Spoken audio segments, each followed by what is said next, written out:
I know that the original Watch Dogs wasn't the game that you wanted. I know that the hacking gameplay that was promised came across as a lot more basic and linear by design. But I really enjoyed the story, and I really enjoyed the character of Aiden Pierce. I've played through this game a couple times now, and I can honestly tell you that I liked it as much playing it recently for this as I did the first time. I like how Aiden's quest for vengeance and answers leads him to uncover the seedy underbelly of the city of Chicago. You know, mobsters, criminal activity, dirty politicians, all of that. Very much the concept of, you're on this journey for your own purposes, for personal reasons. And the further you go and the more your world opens up, you really get to see how deep the rabbit hole goes, so to speak, and sort of how interconnected everything is, and how, good, bad, or otherwise, integral it all is to creating the life that you know in the world around you. And I really like that. I thoroughly enjoyed that.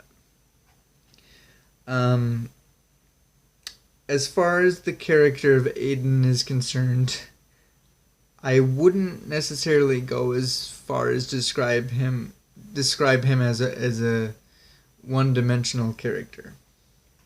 I would, however, say that he is very Batman-esque in the sense of he has experienced a trauma that pains him greatly and haunts him relentlessly.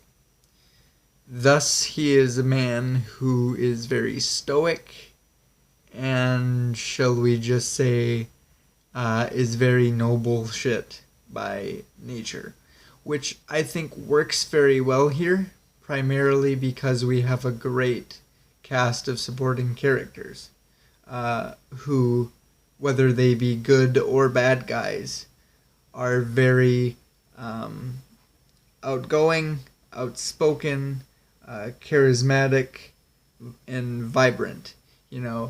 It's these characters that have a lot of those attention-grabbing traits, so that Aiden doesn't have to be. It's because of this secondary cast being who they are that allows Aiden to be that kind of more reserved, brooding, moody vigilante that he, is trying to be. That's very much his character. And I think that the dynamic that the two opposites have and the way that they kind of, coexist in this world and bounce off one another works very, very well. And it's another thing that I like a lot, which is why I put the original Watch Dogs as number 2 on my personal list. Speaking of number 2s,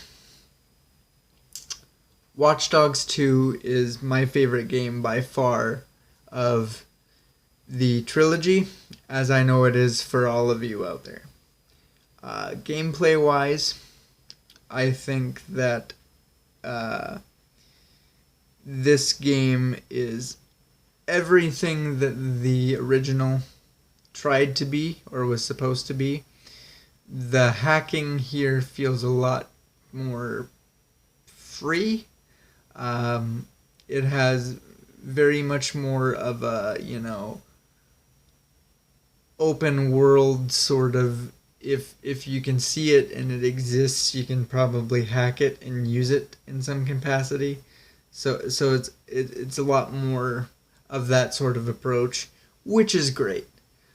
Story wise, City of San Francisco, DedSec versus Bloom, which is kind of a secondary plot thing that runs throughout the background of the first game. Front and center here. And it's about a group of young adults trying to take down a very domineering corporation. They are trying. They've banded together and are trying to grow in numbers, spread the word, recruit to the cause, so that they can, match the strength of this company and fight back, basically. I love the cast of characters here. I think they are very much individually their own person. I think that they each have their own personalities that contribute to this sort of dysfunctional family dynamic, I guess I would call it. I bought into each and every one of them. Like, personally, I cared about what happened to each and every one of them. I wanted to see them succeed. I was cheering for the underdog. And I, as the player, felt very much a part of this group. Another reason why I love this game so much is because, despite obviously this is a very serious storyline, right? But there's a lot of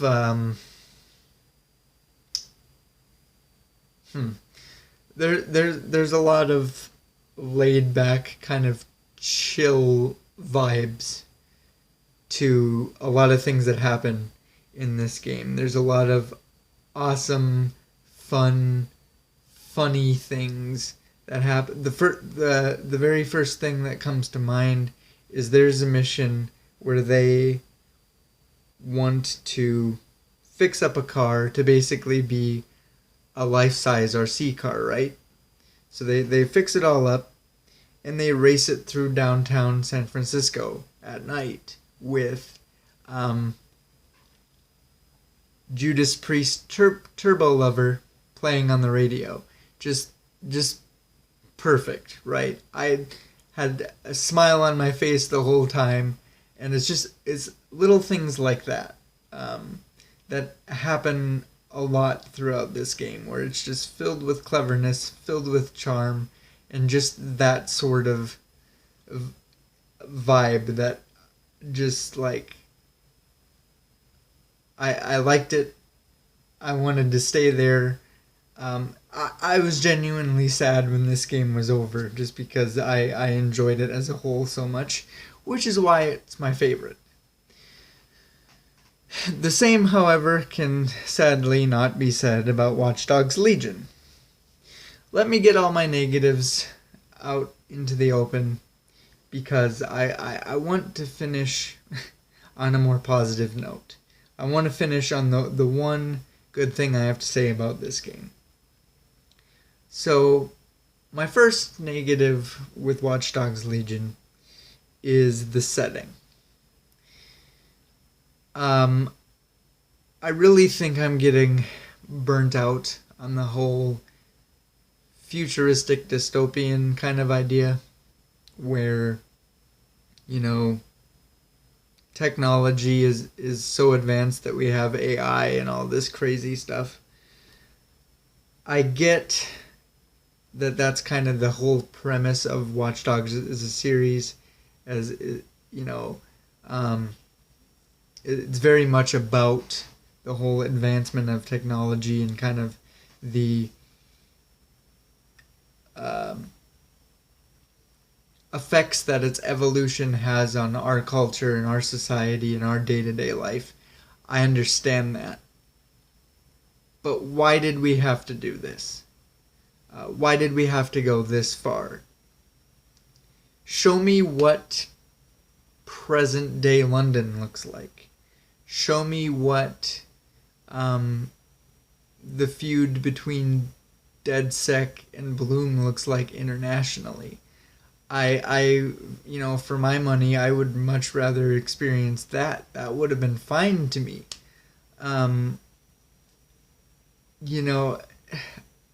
Like I said, I get what they were trying to do. I get why they did it. But just as a timeline thing, I think that, we missed a couple steps here between the end of Watch Dogs 2 and what basically is the same time period as a Detroit Become Human type future. And I just wish that they went for something a little bit more modern, something a little bit more present day. Maybe not quite exactly Watch Dogs 2, but something like Watch Dogs 2 just set in London would have been perfectly fine. And I'm just not sure why we needed to go to the future again. I think a lot of the ideas that Watch Dogs Legion brings to the table, the whole idea of pretty much anybody that you can see in the world and interact with in the world can be recruited to your cause and become a playable character. All that sounds real cool on paper, but it doesn't work here. At least for me, it doesn't work. For two main reasons. First of all,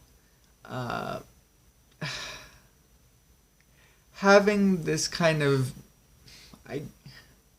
blank slate, kind of cookie cutter character approach, right? The idea that basically your character doesn't really matter because it could be anybody.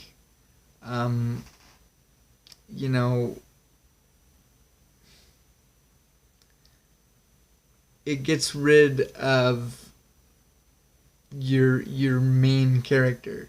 You can't connect with your main character specifically the way that you could in the first two games. Whether you like that group of kids from the second one, whether you like Aiden Pierce, it's a different type of dynamic when you can't connect with the main character in the same way because there is no main character, right? Because that's basically a blank slate.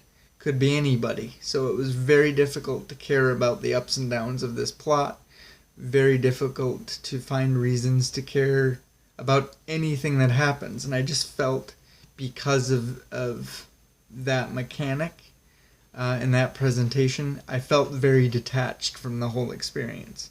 I felt very much like I was playing a video game rather than being there and a part of the story like I did with the other two games. The other reason why I don't think it works is because the game kind of spits in the face of its own gameplay mechanics, right? This idea that, like I said, you can recruit anybody at any time to your cause, making them a playable character, and you can have as many playable characters as you want. And the whole gameplay premise is to have this giant network of DedSec members within the city. That being said, other than the trophies or achievements that where that's a requirement to get, there's one that requires you to have 20 members or something like that with different occupations. Aside from those requirements, you don't need any more than 4 characters. I beat the game with somebody that could get into police stations and security places, somebody that could infiltrate the gang hideouts, a construction worker, and I think a doctor or an ambulance driver, something like that, to get into hospitals. So as long as you have your I guess main infiltration stuff covered, you don't really need any more than that. And of course, I mean, I know that, you know, you obviously want to have more of likewise occupations in case the character that you're using becomes unplayable, or you lose that character. You know, you want to have replacements. So I guess there's that, but I just mean fundamentally, you know, this game is all about anybody on the map can be a playable character, essentially, and can be used. And you don't really need any more than 4. So there's really no purpose in it. I didn't think anyway. So there is that.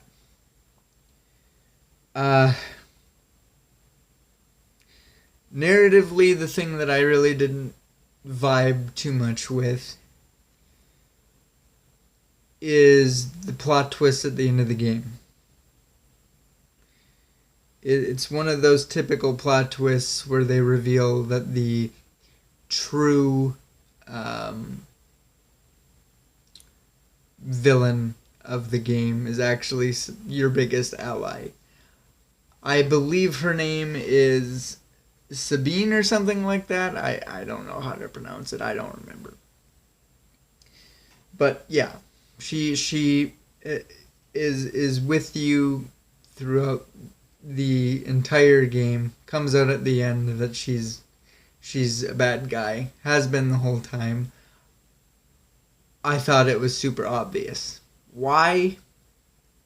Because she's the only character that doesn't appear on screen until the end of the game. You never see her. And they try to explain it away by,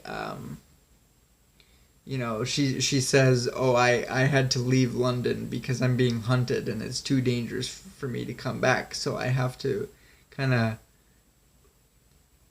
you know, separate myself and have my base of operations outside the city, which, you know, is very obvious that, okay, when she's not talking to the group over comms and is invested in what they're doing as a group or leading them in what they should do, what else is she doing, you know, between those times? There's a lot of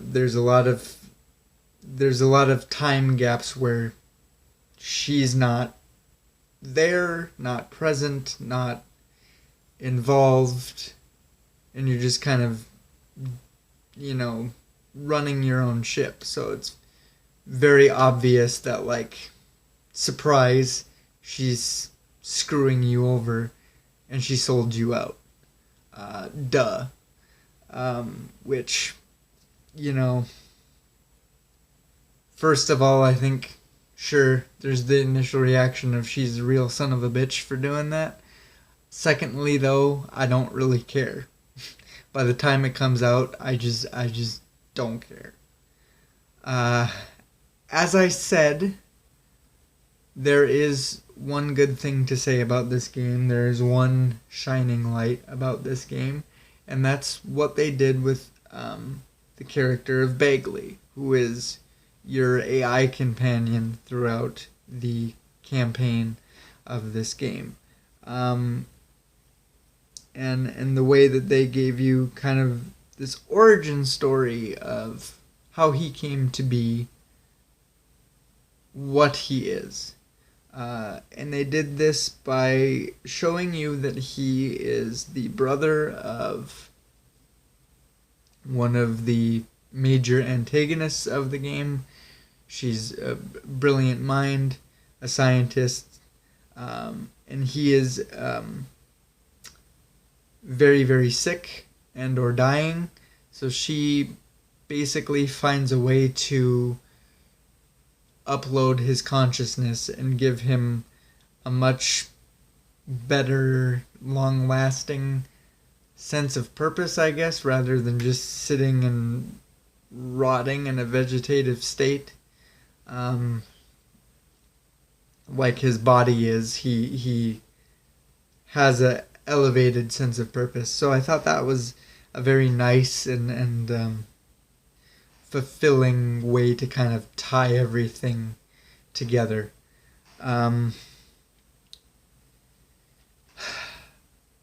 Overall, I think it would be quite harsh to suggest that this game shouldn't exist, because obviously this is somebody's creative work. And the game itself isn't terrible. But I would suggest that if you just wanted to play Watch Dogs, if you wanted the experience of what Watch Dogs is, you can play the first couple of games. Primarily because I don't feel as though